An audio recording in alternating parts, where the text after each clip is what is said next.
So the discourse around the Fever winning the Commissioner's Cup is absolutely hilarious, lads. It is absolutely hilarious. It is, like, genuinely, it just sums up what the hell is wrong with the whole, with the women's basketball scene. At the end of the day, actually, no, you know what? You can make the argument that it sums up what's wrong with that. But you can also make the same argument that it sums up what's wrong with sports. That sums up what's wrong with sports in general. And I mean this when I say this. If we start to branch in the problems of the WNBA with problems in sports in general and not problems exclusive to the WNBA, in my opinion, that is an objective positive. That is a positive thing for the league. So, if you guys don't know, Fever won the Commissioner's Cup. If you guys do know and are happy, subscribe. We are trying to hit 52,500 by the end of the day. But anyway, Caitlin Clark celebrated harder than anyone else. She celebrated harder than anyone else. Where is she? There she is, despite the fact that she did not play in the final. And by the way, like, the amount of it is like she's not a real champion. They won it without her. And I'm like, they did win the final without her. But it's not like she's Nikola Topic or anything. The only reason they got to the final was because she had a 32-point near triple-double against the New York Liberty. They beat the previously undefeated New York Liberty after a Caitlin Clark masterclass in a game no one thought they were going to win. That is the reason they made the final in the first place. So, yeah, let her celebrate as much as she can. Let her celebrate.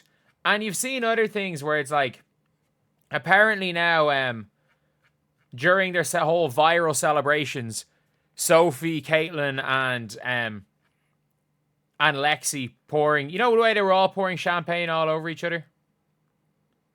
Like, they were all pouring champagne over each other, as you can see. Apparently, because they poured champagne on Coulson celebrating, they poured champagne on Coulson purely because of this right here. This clip right here. This had nothing to do with celebrating. I saw a thing and it was like, oh, where is it? Oh, no, that's not the one. Where is it? It's on the Indiana Fever page.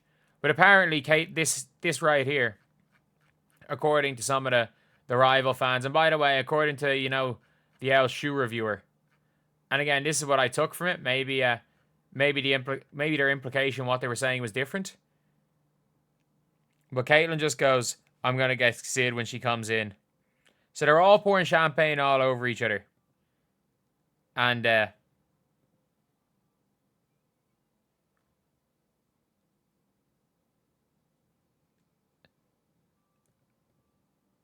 apparently that whole thing was not in celebration. It was bullying Sid Coulson because,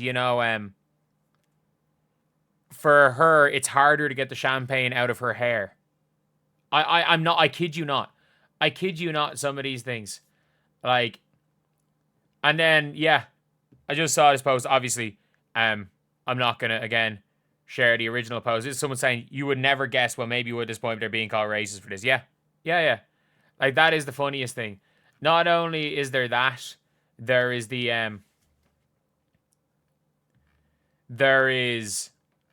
oh, she didn't play, so it's not a championship. And I'm like, dude, she played. She got them there.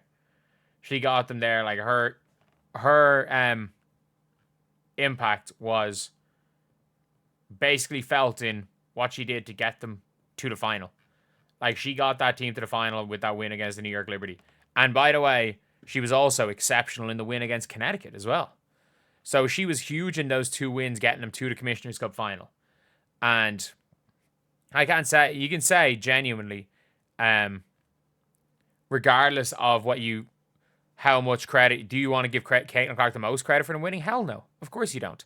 But you can't just say, they can't just go, she's not a real champion because she didn't play in the final.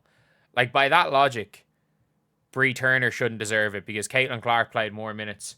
But, like, I wonder, in the Commissioner's Cup run, Caitlin Clark played more minutes than Bree Turner, Ari McDonald, Damiris Dantas, or Michaela Timpson.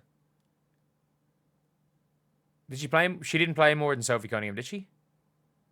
She might have played more than Sophie Cunningham, for being honest. She might have actually played more minutes than Sophie Cunningham in the Commissioner's Cup run. I don't think she did, but she might have. There's a possibility she might have. So I don't think I don't think there's any complaining that Caitlin Clark was not a huge part of that team that won it. Because let's be real, she was a major reason they got to the final, and the rest of the team held it out. Natasha Howard, Sid Colson, Sophie Cunningham really, really stepped up. Aaliyah Boston in that fourth quarter. Kelsey Mitchell, when nothing was going right in the first quarter, was kind of the only player really from the Fever that was hooping. Like, Kelsey Mitchell was absolutely hooping early on in that game. And the game might have been out of sight if Kelsey Mitchell didn't start off the game well. But yeah, all around, it is legitimately a great situation all around for the Indiana Fever.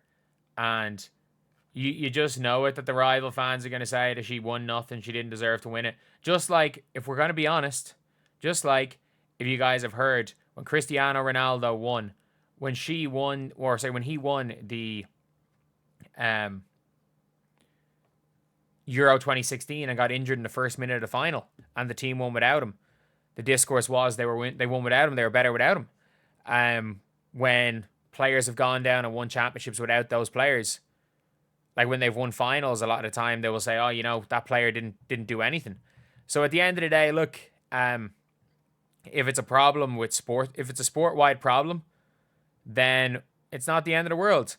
It is not the end of the world. The hypocrisy is hilarious, though, because, I mean, at least Caitlin Clark was physically there. At least she was physically there. But I will say the whole thing where it's like the laces, was it the laces? Or were they the Rose? I actually can't even remember the team names from Unrivaled. Like, they don't get there without Angel Reese, let's be honest. Angel Reese was the second best player after Chelsea Gray, but, like, again, it's 3-on-3. Chelsea Gray looked like the best player in the freaking world, and she's the fourth best or the third best player on a 500 team in the WNBA. Dearica Hamby looked exceptional, and again, she's the third best player on a 5-12 team.